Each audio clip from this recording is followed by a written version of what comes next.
રાજ્યમાં ચારે તરફ નકલીએ માજા મૂકી છે। હવે નકલી ગૌણ સેવા અધિકારી પણ પકડાયા છે। સરકારી નોકરીની લાલચે ઉમેદવારો પાસેથી પૈસા પડાવતા હતા।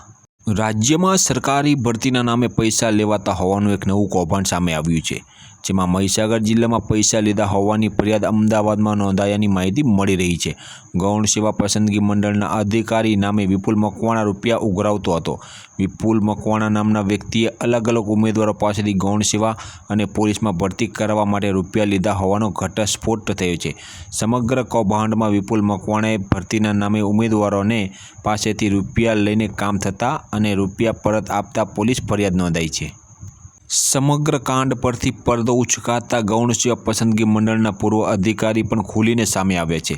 જોકે આ ઘટના અંગે તેમને કોઈ લેવા દેવા નથી તેવો ખુલાસો પણ કર્યો છે।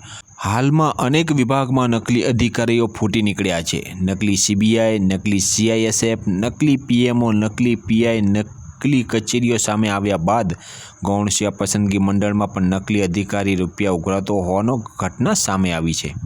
હાલમાં વિપુલ મકવાણા નામની વ્યક્તિએ અનેક ઉમેદવારો પાસેથી મોટી રકમ લઈને સરકારી વિભાગમાં ભરતી કરી દેવાની લાલચ આપી છે। મહીસાગર જિલ્લામાંથી બહાર આવેલું કૌભાંડ અન્ય જિલ્લાઓ સુધી પણ પહોંચવાની શક્યતાઓ રહેલી છે। આ વિડીયોના માધ્યમથી હું વિદ્યાર્થી મિત્રોને એટલું જ જણાવવા માંગુ છું કે પોતાની મહેનત ઉપર વિશ્વાસ રાખો, કોઈ પણ પ્રકારની લાલચમાં ના આવશો, જેથી તમે આવી કોઈ તકલીફમાં ના મુકાઓ।